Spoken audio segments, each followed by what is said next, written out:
Ghost Tracks podcast. I'm your host, Tina, and today I have special guests with me, I-PSI. They're an Indiana local paranormal investigative group, and I'll let them introduce themselves. You guys can just kind of go around. Tell me who we're talking to today. My name's Curtis.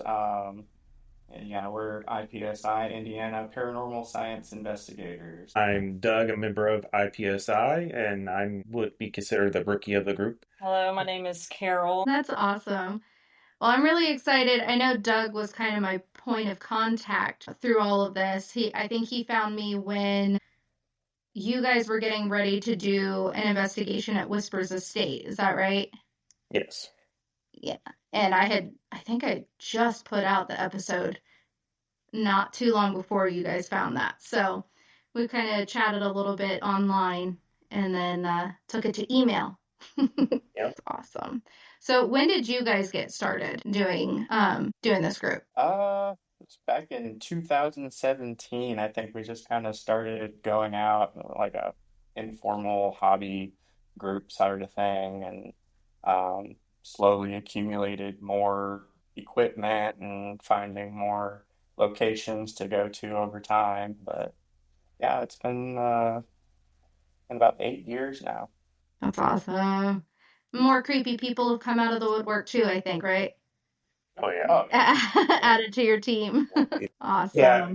Go ahead. Oh, I was just going to chime in about, I kind of came in a little later. Like I said, I'm kind of the rookie in it. I've been with the team for only a couple of years. And after the first investigation with this team, I couldn't stop continuing investigations. And I was eager to get more and more involved with this, even after the shaky start we had. Yeah. What they share that story. Right. Okay. So remind me, because I remember the story and I remember what happened in it, but I don't remember what place it was at. It was at Indiana State Sanatorium. Okay. That's what I was going to say, but I say it all the time. My brain is a bowl of oatmeal, so I don't remember much these days. So, did you have any other events that night, or was that kind of the one that like stood out the most? Sure. Yeah, actually, I'm on the third floor. I was at the very back of the group, and as they were walking down the hall, I saw a shadow figure move from one door across the hall to the other, like right in the middle of the group. Kind of like in between everybody? Yes. Yeah.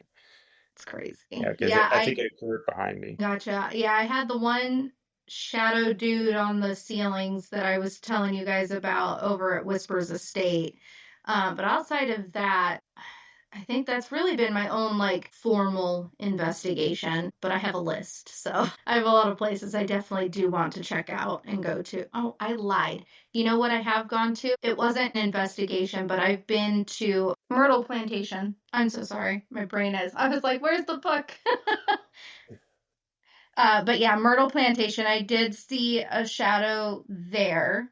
And I got really, really nauseous. And I think it was the men's parlor in that house. But other than that, it was just a really neat experience, to be honest. I mean, I've seen a shadow. It was at the Avon Bridge, and there's several small stories, kind of almost urban legend kind of things, but we did our due diligence and went out there, and I was standing at one end of the bridge, and the other two investigators were off doing something else. So I was by myself, and I just see this shadow on the left side of the bridge that's just standing there, like almost like a person had walked up, but there was no flashlight or anything.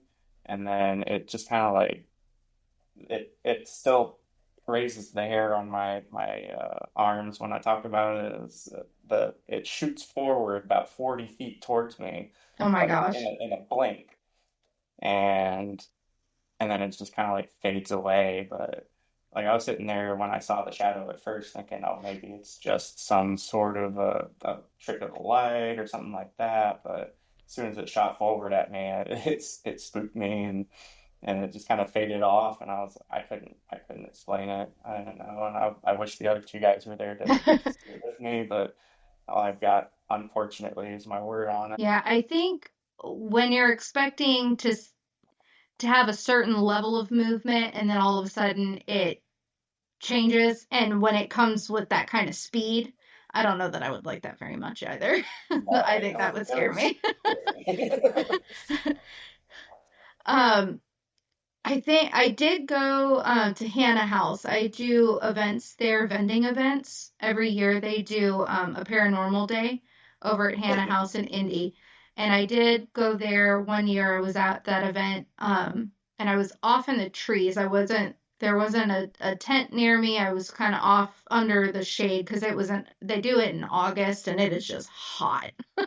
So I was standing under the trees, kind of cooling down, and I thought my friend's husband had walked up behind me to try to scare me, is what I initially thought, but I heard hello in my ear and I whipped around and there was nobody there and I was like, hello? So, I think that's really the only like super close auditory thing I've had happen. Um, but it did startle me, especially when I realized it was not an actual person behind me. So, You guys should tell about the bull sound you heard at Batson Cemetery. Yeah, we kind of just went out there as a whim, wasn't even planned or anything. And me and another friend of ours who's not a part of the group, but he was kind of one of our friends. We were sitting there talking over this grave. They had a poem from Lord of the Rings on the headstone. Carol heard something and told us to be quiet, but we were in the middle of it, so I didn't really pay her much mind at the time. And then right in my left ear, like literally as if it was right here, just like a bull sound, like it was Super loud. incredibly loud. And like we just booked it because it seemed like it was like threatening us to leave. Like it was terrifying. Scooby Dooed it out of there, left your Yeah. your And shadow I behind. had flip flops on. I just left them there. Oh gosh. Okay, so note to self when investigating, wear actual shoes Yeah, so you Yeah, don't yeah, run I out of would them. recommend that. Oh my word. Well, what sparked your guys' interest in the paranormal investigations? Has this always been something that, like individually, you guys have always been interested in, or? We've been interested in it since, well, me and I think Thomas, everybody's been interested in it since we were kids. And then once we got older and kind of talked with each other about our interest in it, we decided to make a group, and that's kind of how it all happened. Nice. Yeah, I mean, most of my friends have the same weirdo tendencies that I do. We love ghost Yeah. stories. We love going to haunted locations. We like going out to, cemeteries and all of that. We're all very witchy woo woo. Yeah, I used to watch shows on like Travel Channel and stuff, particularly Taps, the Ghost Adventures by Taps. Okay. How they kind of went through and debunked more often than they found things, and it kind of inspired me to take the approach that we do when we're doing these investigations, um, from a more scientific, like what could it be that's not paranormal kind of mindset. Right. It really came from that show, just watching it growing up and having interesting things. And my grandpa would tell stories of some of the things he would see, and it kind of really made me interested in it. And that's kind of why I joined Thomas and Carol on their investigation journeys. Gotcha. Yeah, are you guys all locally? Like, have you always lived here, or have you guys, like, are you from outside of Indiana? Like, how did you guys meet? Carol and I and Curtis, we actually met at Walmart. Um, but yeah, I've always lived in Greenwood, and so has she. I think Yeah, I've Curtis. been no, I've been in the Greenwood area all my life. Hmm. So I feel like a lot of us are very local, and we haven't like ventured far from anywhere. Right. I mean, yeah, we all just met each other pretty much at work. So when we were working third shift at Walmart, we met each other there, and then these three met Doug, at working at Kroger. Um, But yeah, I'm the only one from out of state. I was born in Washington State. I didn't move here until 2005. So Nice. So, I've lived here more often or more longer, I guess, than anywhere else I've ever lived. So gotcha. I actually lived in Washington State also. What part of Washington were you in? Bremerton, Okay. I lived on, other side of the sound from Seattle. yeah, I lived on, Whidbey Island Okay, in Puget Sound. yeah, So, yeah. and So then we were pretty much neighbors.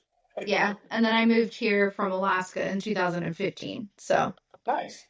I've lived everywhere. Yeah, I was a But Navy brat, so I got around. gotcha. Yep. Well, Indiana doesn't have any shortage of haunted places, that's for sure. Being So, as old as it is as a state. And then obviously even prior to becoming a state. So you guys said that you've kind of collected, more investigative tools and stuff. What are some of the tools and technology that you guys have to detect paranormal activity? we started off really just a simple voice recorder and EMF reader, like the Hmm. little K2 meter that detects electromagnetic frequency. Um, and then we've just kind of slowly built up from there. We got REM pod, we've got a thermal camera, we've Nice. got Cat balls. yeah, The the cat cat balls. balls. Good old classic cat balls. Yeah, Hey, I well, mean, you you guys can guys just imagine. had an experience with those cat balls, didn't you? What Mhm. was that at Whispers or was that somewhere else? I feel like we've had it at a couple different locations. Hmm. More recently was Whispers Estate when we noticed in the attic area um, leading into where it's the seance room where the Hmm. main Ouija board was.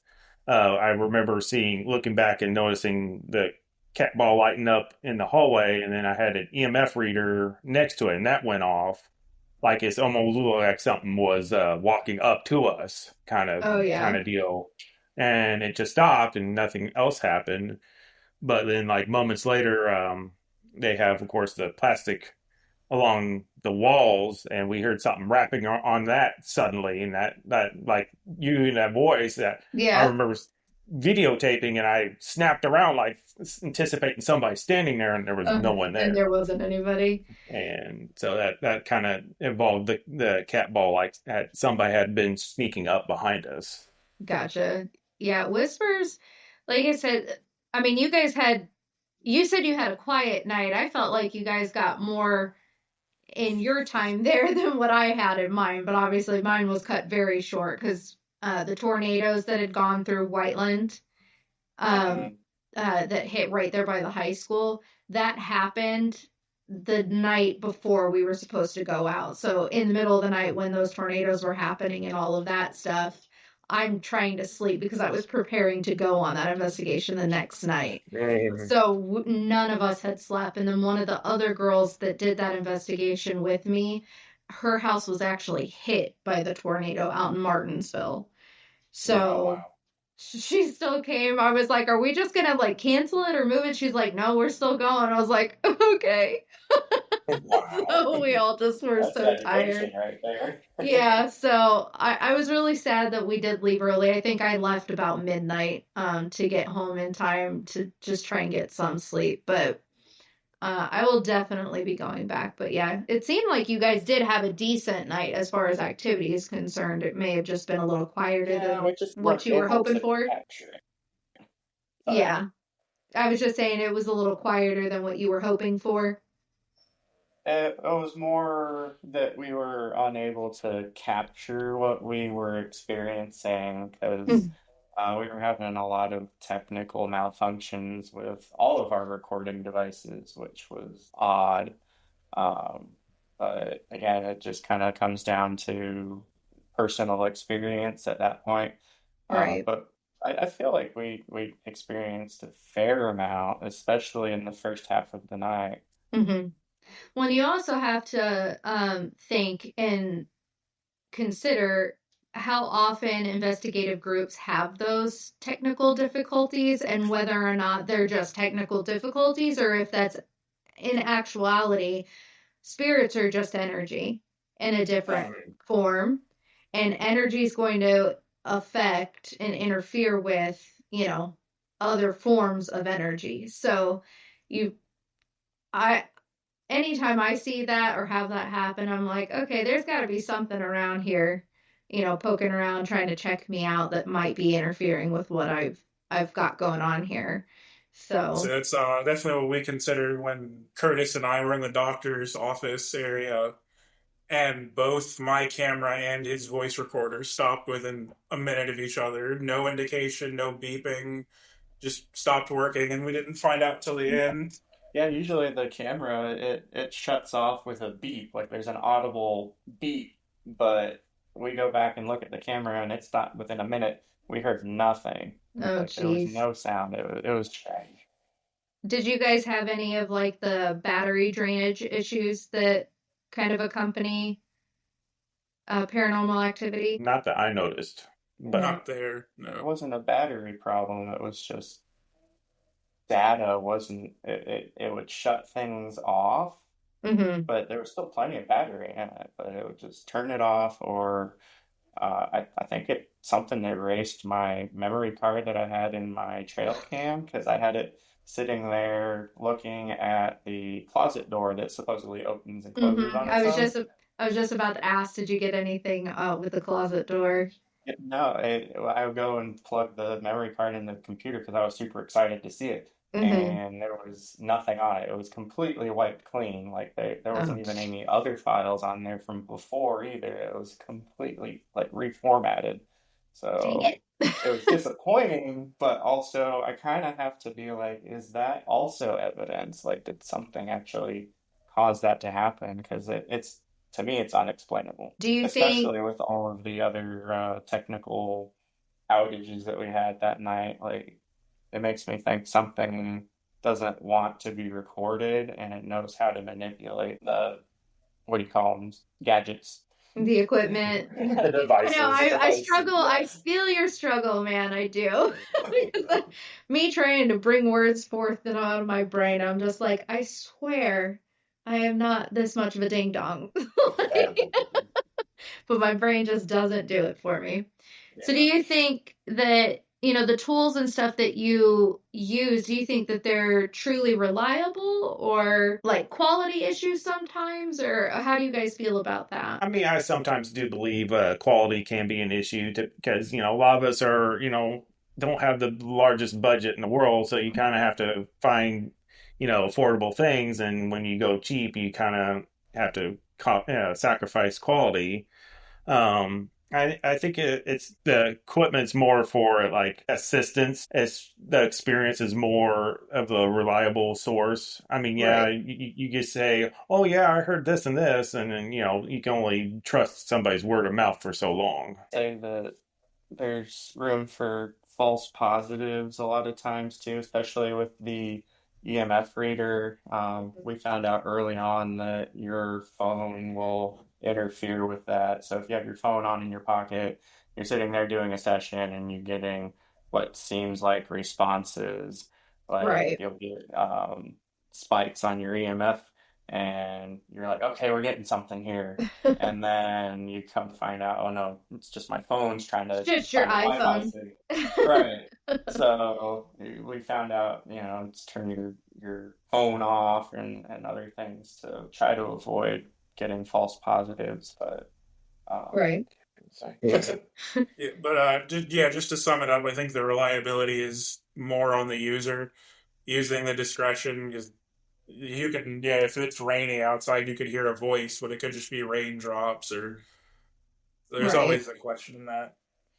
The other thing is that we recommend is if you have the voice recorder and you, let's say you like cough or something or you whisper something, a lot of us will be like, oh, that was me. So that when you go back to the recorder, you can be like, instead of saying, well, is that a voice from an out of body, just be like, oh, they said it was them. You see what I'm trying to say? Like, Right. Right. So like quality control almost. yeah. Gotcha. Yeah, that makes sense. Make sure that you're pointing it out there in the moment so that way there's not, you know, thinking that there's something down the line. So, yeah, I guess oh, with time and experience is going to come, learning how to work that equipment in but even the cheaper, most cost effective, stuff that you start out with, just learning the, ways around it is probably a big thing. Yeah, learning the ropes of each equipment, and, start basic and then work your way up. Right. Well, I respect and really like that you guys do that trial and error, that you're figuring out, you know, don't put this over here with this particular thing because it's going to give these readings. So there's, you guys are closing the gap on what can be falsified evidence, quote unquote, So I have a lot of respect for people that do that and that aren't just trying to create content or experiences for the sake of having the content, for the social media. So I think that's a really important thing to do. I wish more people were like that. So, Yeah. Yeah, a lot of people go for the clickbait yes. material more than actual facts. Yeah. Yeah. It can be hard. Um, and I mean, it's easy to do because people will, they want to get that instant gratification and things like that. So, And they see, um, TV shows, and it's so mhm. sensational. You got Yeah. Zach Baggins running Oh around. God. He's getting He, ghost he's hits and always in here. everywhere. Everything's a ghost, and then Yeah. you get somebody who's maybe not accustomed to going on actual investigations, and they think it's going to be like that on TV. Yeah. And a lot of times you're just sitting there dead silent for an hour Right. straight, not doing anything. Listening to the crickets. Yeah. And you get people like, is something gonna happen now? Yeah. No, they're sleeping. Maybe, maybe not. This is boring. Yeah, it's not for everybody, but No, I definitely like I said, there wasn't a whole lot of activity the night that I was there, but I definitely do want to go back, and I absolutely am looking forward to doing other investigations at different locations, even if nothing happens, just the being there and the possibility of having that experience. I mean, it's still an experience whether or not there's paranormal activity or not. I'm still getting to do something and see something cool. Yeah. I going back to the whole how things got, how I got started getting into the paranormal is like, it's like just like you said, being there, the experience, and the history. That's what got Mhm. me really into it. It's like going to some of these locations that have been around for a good long time, Yeah, and just you kind of just start feeling the history of the place. I mean, yeah, it's a rundown old building, but your imagination and right. information you've gathered during your research and stuff, you just start sensing the history, and you just start appreciating it, and what some of these people went through before they've Hmm. unfortunately met their ends. Yeah. And I know my husband probably thinks I'm an absolute whack job, but I'm always, when we go places and we see things that, like, he wasn't with me in Louisiana when I went to Myrtle Plantation, but I kept saying, like, these trees have been here, longer than this plantation itself has been here. Like, can you imagine all the things that the trees have seen? And he's oh like, yeah, I've what are been you that way talking too. about? It's like the trees don't have eyes. I'm like, but they do, and they have memory. The ground has memory, the soil has memory. Like, again, everything has energy to it. So, but yeah, the walls, there's a reason it says if these walls could talk, right? There's a reason that yeah. quote exists. So, yeah, he just kind of he's like, okay, Tina, sure, sure. Not everybody has that mindset. No, no, Well, I'm a dreamer. I'm just a dreamer, I've always had that kind of head in the clouds, what's on the other side, you know, I've always known there's something else out there, that it's not just what I can see and what I can physically touch. And my family, my mom's side of the family is very much like that as well. So, I guess I come by it honestly. I was going to add too, like, even if it seems quiet at first, going back over a voice recorder or camera, you might see and hear things that at the moment were inaudible. We've Right. had most of the EVPs we've had, we didn't hear ourselves. So we're like, nobody's saying anything. And then you go back over, you're like, oh, wow, look, there it is. Like, us Yeah. talking the whole time. Yep. Now, have you guys done, I know that Doug, when you sent in the listener story originally, I think they were teaching you guys how to do the Estes method. Have you guys done that since? Like just within your own group? I would say, unfortunately, not. We've been, like I stated earlier, it's like it's kind of a budget thing. We would love to have the equipment for that, but finances are kind of gets in the way of certain things like that. But we would definitely Right. love to check in and all that. Yeah, I Yeah, we think only just got the spirit box, and unfortunately, we forgot it when we went to Waverly Hill or Nats Whispers. Whispers. Sorry, whispers. um, and that would have been our first investigation with one, Hmm. but it's definitely on the list of trying to do the Estes method. Hmm. Yeah, he was hyping all up too. He's like, "Oh, I got the spirit box. I'm ready to use it." And all of a sudden, like, "Oops, I forgot it." I'm like, It's at home. We are an hour away. It wasn't meant to be on that visit. Yeah. No, I think of all the techniques that I know of to date, I think the Estes method is the one thing that I'm just like, I would really love to do. Like, I "Yeah, would I, really I love would to do that agree." experience. So, on either side, like, put some headphones on me. I'll sit there and tell you what it says, or I'll be outside of that, literally shitting my pants because what you're answering. Like, either way. Yeah, So, yeah, that worries me because you're being the person who's blindfolded and has the noise canceling headphones. You don't know what's mhm. going on around you. If No. you'd be all hell breaking loose, and you're just like, oh yeah, What kind of monkeys, and there's a chair in the corner, and people are being chased by some for all you know, and you're Well, it just kind sitting of there in La sounds La like Land. that's what happened at that at Indiana State Sanatorium. Yeah, that was a yeah, that was my very first investigation. I would think that would chase me away from ever investigating, and I did the polar opposite. I And was Doug was like, totally invested. "Sign me up! I want Yeah, more." I want more of this. Get I enough. love it. So other than the Indiana State Sanatorium, which has obviously left its mark, are there any other locations or experiences that you guys have had that have really like stood out to you? One that we had when it was pretty early on, we went up to Chicago, and we went to the Congress Plaza Hotel, Hmm. and kind of investigated one of the rooms there and stayed the night and everything. Um, when we got there, like it felt like I think it was Carol that was trying to open the door, and it felt like something was pushing from the other side, trying to get us so that we couldn't open the door, and then it just kind of gives away like super easy, like nothing was going on. Well, I was by myself trying to get in, and they were gone. And I Hmm. was like pushing up against it, like trying to bang my way through because it said it was green, so it said I could get through.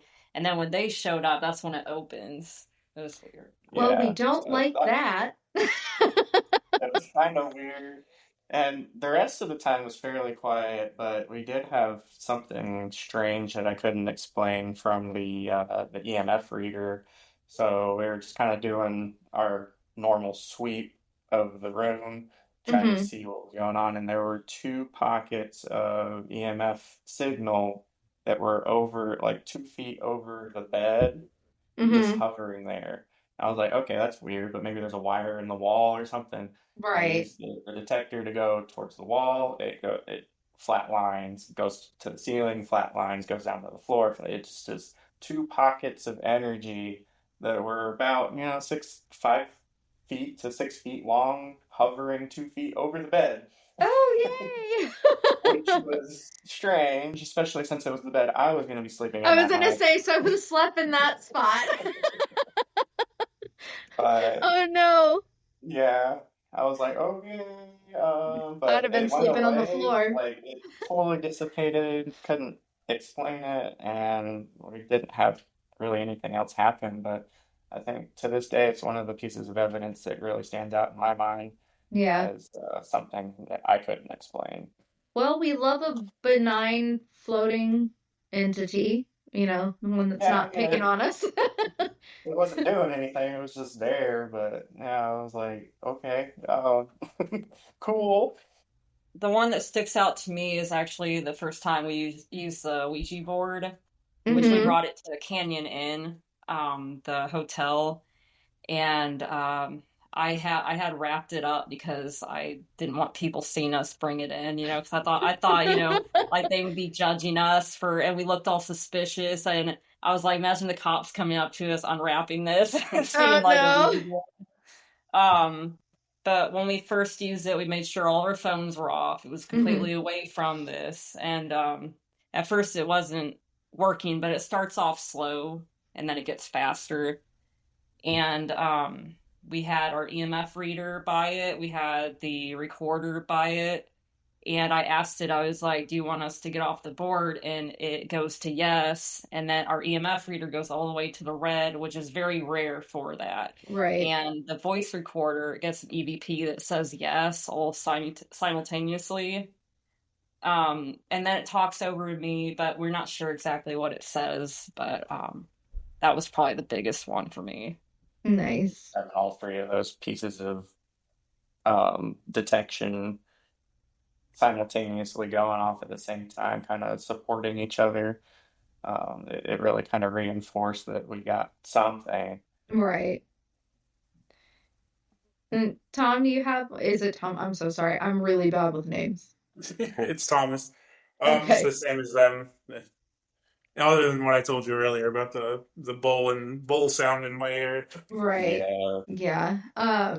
Now do you guys have like a store-bought Ouija board or did you have like a craft night? Pun intended. both actually. We had one of the Hasbro ones, and Mm-hmm. then we found one at an antique store that was made out of wood. That was really cool. That Oh, we you know had. that thing came haunted It was, originally. uh, I said, that thing came haunted originally. right, yeah. I think it was the wood one that we had at the canyon in. We don't have them anymore. We don't like to use them anymore. Free It's been ghost with purchase.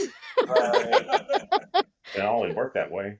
You just kind of feel almost icky after using it. It's hard to explain, but you use the Ouija board and that you almost feel used in a way, like They did. They used you it's, hard. yeah.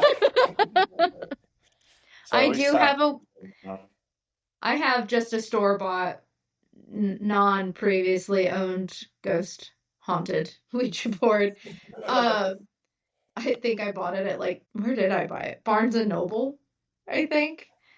Um, but my best friend who's actually moving here in September, she'll actually be here next week for a visit for 10 days. And she has like four antique, old as dirt Ouija boards. And I'm like, Lord help me when you get here and bring those things into my house.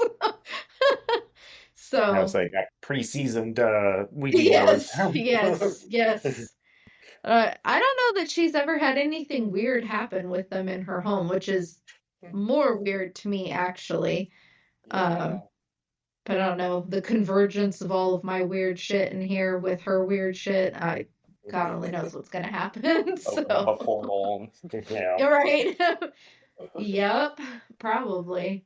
I don't know. My pendulums will move on their own sometimes. Um, I have a rain stick on my wall, and that has like made the rain noises, although it's literally just hanging in the same spot on the wall. I've had a couple things here, but it's weird because my house is a new build. I built the house in 2017, so by anyone else's standards, a new build shouldn't come with ghosts. So, and then you just got to think, did something happen on the land? Are they attached to things in the house, people in the house? All of those things need to be considered. So, Or a passerby.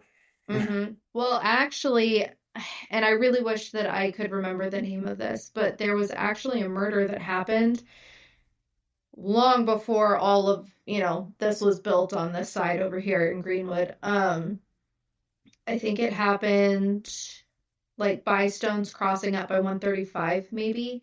It's only a couple miles from where I live. A murder happened. I think that was in like the 80s or 90s, if I'm not mistaken. Sounds familiar. Yeah, I think it was like around a fast food restaurant or something. I'm probably butchering it. I'll need to look it up because I know another podcast that I listened to covered it, and I was like, oh my God, that's right behind my house. So, um, and then just like, what's the range for something like some terrible thing like that to have happened in the area? Like, how far could that reach? Because my belief is that it's going to stain the land, having something like that happen, just like it's going to stain a house. That energy is going to stick around having something traumatic like that happen. So, We've gotten stuff at a shelter house in a state forest before. Like, yeah. it can just be a wandering spirit, or maybe, yeah, like you said, it's attached to the land. It Yeah. can really be anything. This is not on my list of questions, but what is your take on, what was it, the Demon House in Gary? Is it in Gary? They've Yes.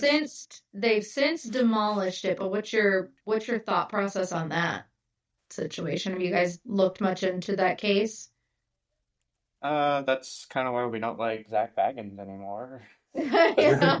He demolished it, but Yeah. it's fascinating to me that a place could have such regular activity, Mhm. um, but then I don't know why he would demolish it. It seemed like a gold mine almost for paranormal investigators to really try to figure out what these phenomena are. Right. It's just really disappointing that we don't have access to it anymore. But Mhm. I think that there's probably still something on the land there. It would Right. probably be worth checking out, but I don't know if you can even go. Gary's a scary place in general, so there's that. Yeah. I don't know how Um, people appreciate you sitting in the middle of I don't know if it's still an empty lot, but I'd sitting there in the imagine middle it of would be. and like, oh, spirits talk to us in the Right. middle of an Us empty out there lot. with our Ouija board and all of our ghost hunting equipment. Don't mind us. Um, I don't know. I just feel like, personally, sure, you have destroyed the four walls that may have contained some of that, but now there's literally nothing holding that energy into one place. So what now? And and I think that house had been blessed like multiple times. Like they had all kinds of people come in that house, and if that wasn't cleansing it, knocking the building down ain't gonna do shit, right? In my opinion. I don't think it would have much effect at all now. Yeah. And no, it just doesn't seem like there's an exact science of how to like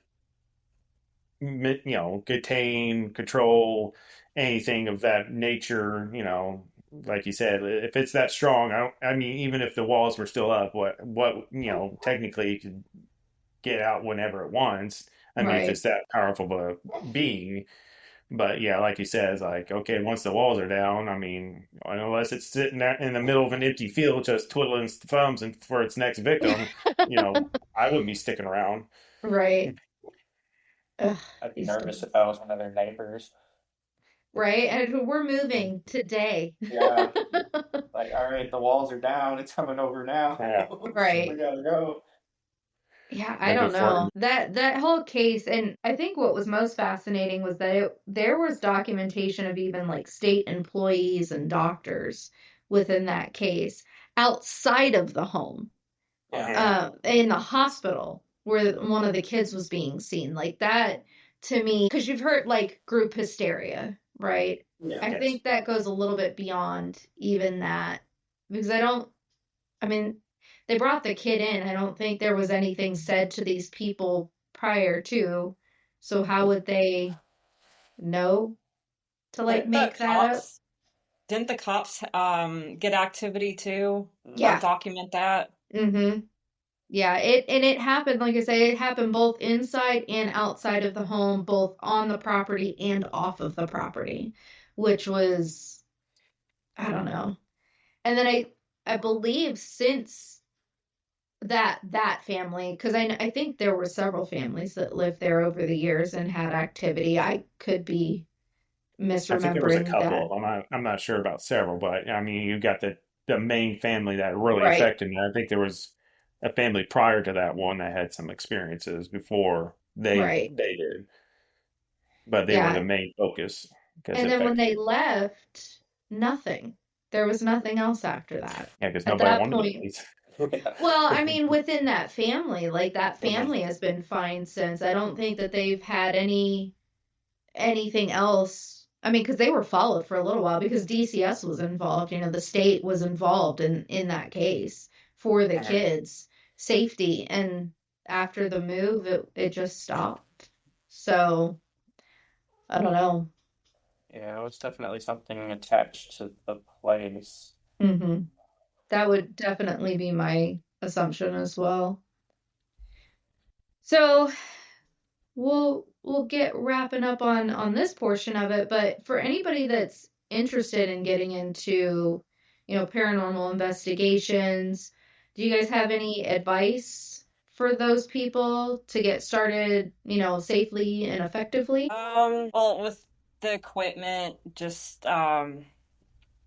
make sure that if you use like an EMF reader or any of that stuff, to make sure your phones are off or on airplane mode, or if you use a voice recorder, announce if you make a noise or something, or try to keep really quiet, because if you do like a sniffle or a cough, it comes in really loud on that, Hmm. So it's always good to make sure you're listening and try to be as quiet as you can, because sometimes the EVPs will come when you least expect them, and you might have to raise the volume on, like, when you upload it on your laptop and you're trying to get the voices to come through because you hear something but you need to make it louder.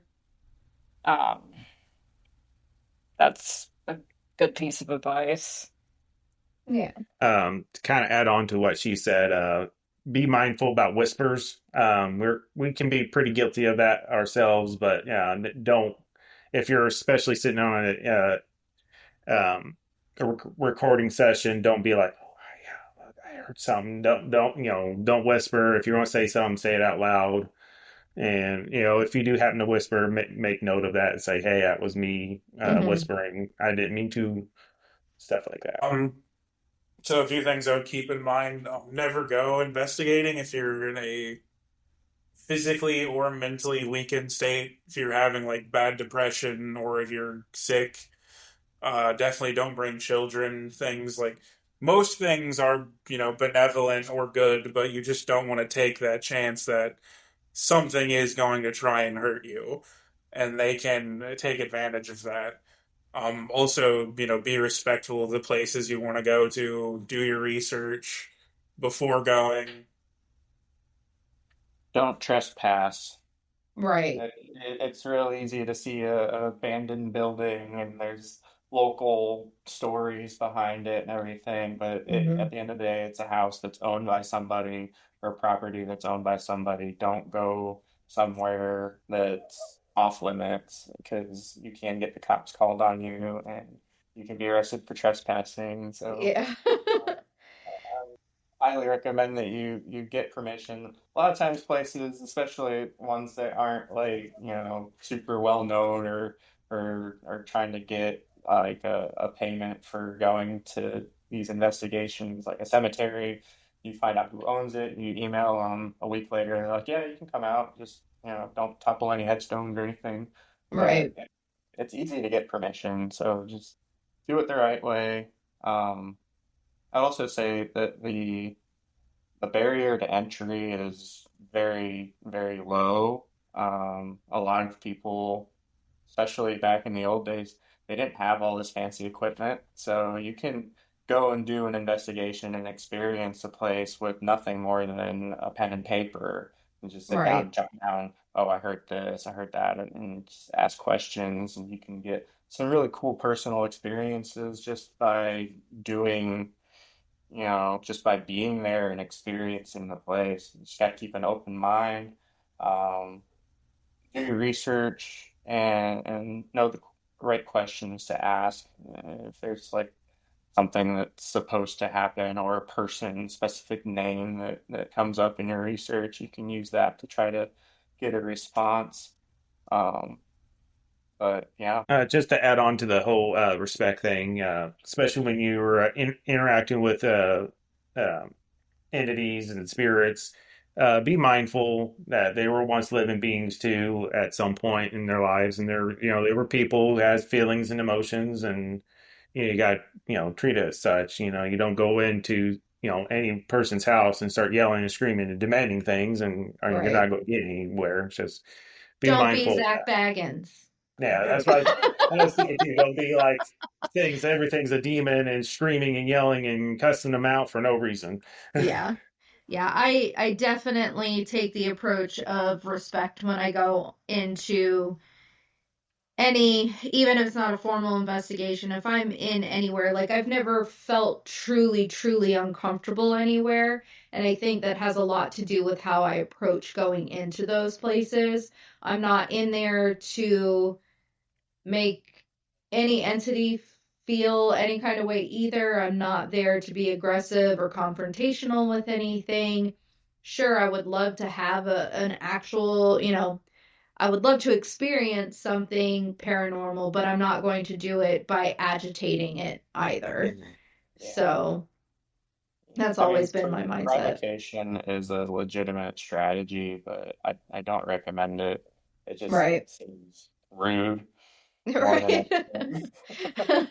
You go into this person's house and you start trying to agitate him, and he's probably just trying to take a nap. Right. Mm. Better bring your brown pants for something like that. What do you want to say? The apps people use. Oh yeah.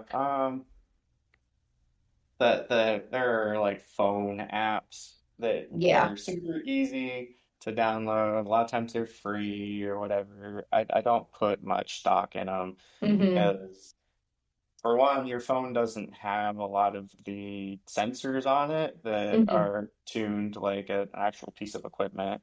Um, and like EVP recorders and stuff that are advertised as a paranormal EVP recorder are generally going to throw false positive information in there to try to keep you to keep using the app. Right. Uh, rather than just, I mean, if you have to use your phone, just download a generic voice recording app that's not Hmm. geared towards paranormal. That way you're not gonna have to wonder, oh, was that planted there or anything like that. Plus, Right. like we've gone over before, I try to keep the phone down, like on airplane mode at worst, or completely turned off at best, because it'll throw a lot of false positives. Right. But in our experience, yes, avoid the phone apps unless it's something super basic like a voice recorder or something like that, because you're not going to have the sensors built into your phone. Gotcha. Not to like product push or put our group, but we do actually have a guide on our Facebook and website too, if people are interested. Yeah. Tell where can we find you guys on social media? And what social medias do you have? Uh, I mean, for the most part, we got your normal, Facebook, Instagram. We don't do the X or Twitter. Here. Hey, old man. I am the oldest We of the don't group. do the tweeter. I've got in there I tweeting. always say, not the Facebook. I gotta get on the interwebs. But yeah, the Facebook, Instagram. Feel like that's roughly it. Yeah, I can't think of anything off the top of my head. Other socials. Our website isn't up yet. It was, but we had to take it down. Yeah, it got too expensive to maintain it. Yeah, we're poor folk here. same. So and on your socials, or is it I-PSI only, or do you have like anything else on there for people to look The for? Facebook, at least, it's actually spelled out Indiana Okay. Paranormal Science Investigators. Hmm. Okay. Doug is usually our social media guy, so he has better answers Kind, than me. kind of. What's our Instagram handle? I think we've got the Instagram link on our Facebook too. It'll say Instagram's Indiana.psi.07. Gotcha. I was gonna say, I know that like your little screen name is just I-PSI because that's what I have you guys. I think I've liked you on both, but I have been talking to Doug on Instagram, pretty exclusively. Do you guys have any other like upcoming events or investigations that you're gonna be doing? Say we're looking at our board right now. I mean, the only thing I think I've been trying to motivate these people to make a decision on or not is in June, we're hoping maybe trying to check out Randolph County. Okay, We don't have an exact date yet, but and what is that place? What's that Randolph location? County Asylum. So it was an old asylum. I think it was decommissioned back in the late 1800s. Mm-hmm. But it's a I don't remember where we found it from. It was one of the tour group sites. Um, but it's just a place that we haven't touched on yet, and it sounded pretty cool. I don't remember the specifics on it. We'll have to do a lot more research, but Yeah. that's coming up in June. And then September, we're going to be hitting Indiana State Sanatorium and Billy Creek kind of as a 2-night event. Mm-hmm. So we're really looking forward to that. We'll probably have a pretty large group going with us, and we'll have our investigative team kind of spread out and gathering all kinds of good information there. So that's the big Nice. one this year. And have you guys done Billy Creek before, or was that something else? I could have sworn I saw something on your. we've done Billy Creek before, Yeah. and that was another kind of for us, kind of a memorable one. We've had some interesting experiences, enough to warrant us to revisit again. Right. I think. Oh, go ahead. Sorry, I'm a mess here. We do have a YouTube too. We wanted to make sure that it's the same Yeah. handle. Same handle. Is it all spelled out? I don't believe so. I think it's just I-PSI. I-PSI. Yeah. Gotcha. Yeah. And I'll put some links too. When I put up my social stuff, I'll put links in there. And then I'll try to remember. I'm really bad about remembering to put it in the show notes on like Apple Podcasts and Spotify, but I'll try really hard. I try to write out my show note or like the description of the episode beforehand because if I don't do it then, I won't do it later. Yep. In one ear, out the other. Oh gosh, it's really bad these days. Especially with all of like the appliance issues we're having in our house right now. I can't keep much else together. Have you guys ever looked into doing Trans-Allegheny Asylum? I think that one's in Pennsylvania. I've heard of it, but I can't remember. Yeah, I recognize the name, but yeah, we're mostly focused on Indiana and maybe going into Ohio, Kentucky, Mm-hmm. Illinois. Eventually branching out, the surrounding states and just eventually making it out there across the states. Oh, not Pennsylvania, West Virginia. Yeah, I would say it's like I don't remember it being in Pennsylvania. It's like I knew it's somewhere more eastward. Yeah, Trans-Allegheny Lunatic Asylum. It's in West Virginia. That is one that I would love to go to. It's huge and it's beautiful. Bucket list for me would be Ohio State Reformatorium. Okay. That one is definitely on the list someday to do. It's the place in Shawshank Redemption, but Good location. yeah, it would be another huge place. And then I don't remember what it's actually called, but the Overlook Hotel in Colorado. Yeah. From Yep. The Shining. Yep, I know what you're talking about. I can't for the life of me remember the actual name of it, but I'm trying to. So, one of the paranormal podcasts I listen to, if you guys have never heard of them, Best Name Ever, Two Girls, One Ghost. They're fantastic. Yeah, I've heard of them. They're fantastic. I love them. But they covered that hotel. And that's what I was trying to recall was what the name was on the episode, because I can see it, but I can't bring the words up. But yeah. Speak it out. Yeah, no, it's there, but it's not. Yeah, half there. Yeah, I'm a traveler. I love traveling. Like I've driven, my car has so many miles on it because it has been everywhere. She's gone to Florida, she's gone to North and South Carolina, Louisiana, all the states down, Montana, Pennsylvania, Georgia. I mean, she's been everywhere. So, and then I've driven across country twice, and I'm about to, that trip I was telling you about in September, I'll be flying to Alaska and then driving down.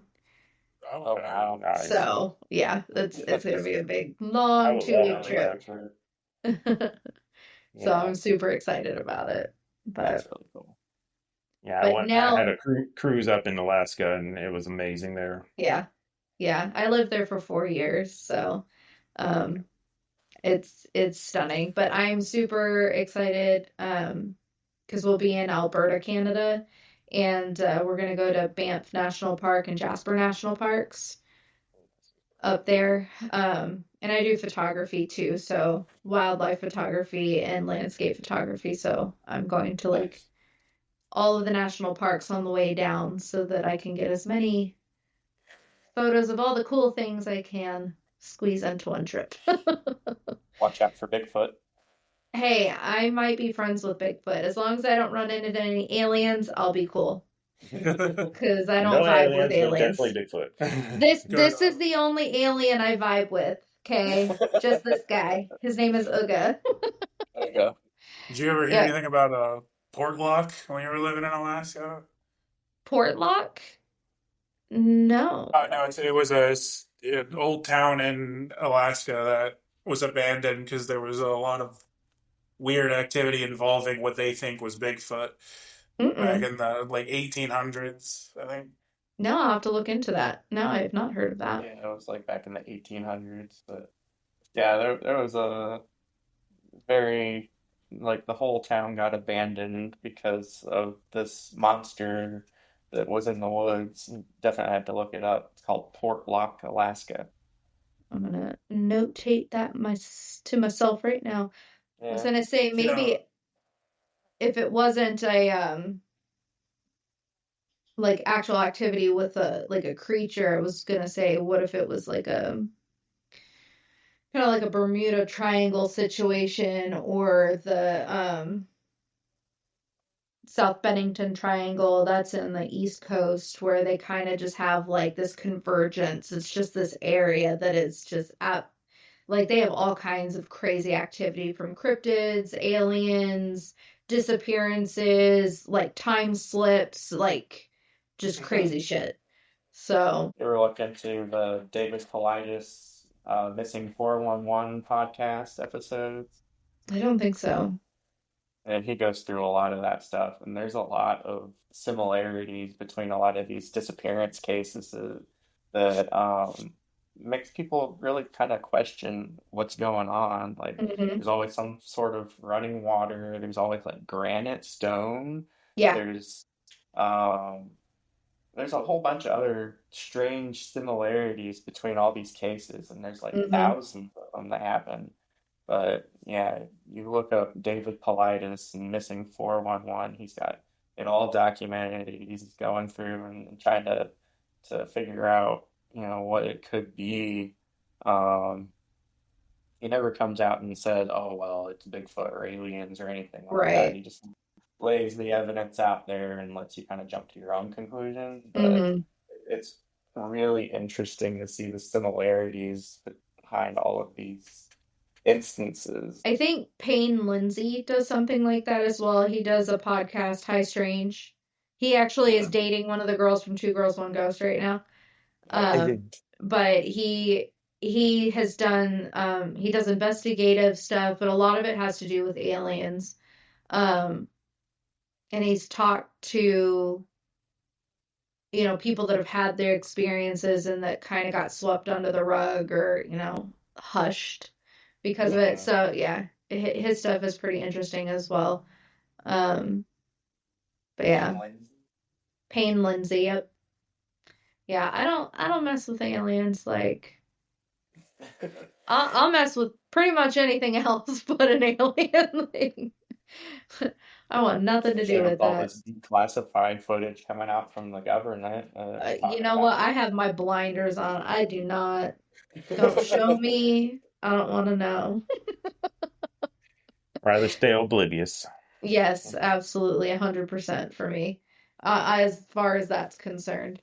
I swear I was abducted either in a previous life or in this life at some point, and I just don't remember it because this isn't like I woke up one day, I had a bad dream, and I'm afraid of them or something. Like, it's literally been my whole life. I have been deathly afraid of aliens and being abducted for no reason at all. So there's got to be something there. yeah. Some kind of connections. Maybe I'm an alien and I'm just afraid of myself. I don't know. You're afraid of yourself. Your memory blanked. I don't know. Yeah. I think that's what my friend's theory is because I have such a big aversion. And she's like, you know that we're all aliens, right? And I'm like, you shut your mouth right now. Don't you talk to me like that.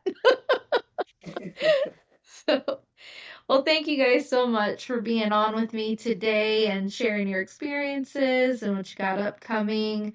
Again, guys, you can follow them YouTube, Facebook, and Instagram. Indiana Paranormal Scientific Investigations, right? Or I-PSI. You can give me a like and a follow as well. Ghost Tracks Podcast. If you have any stories or hauntings of your own, you can email those in at ghosttrackspodcast@gmail.com. Maggie says bye. She's looking at me. Thanks for being here, and we'll see you later. Stay creepy. Thanks for having us. Thanks. Bye.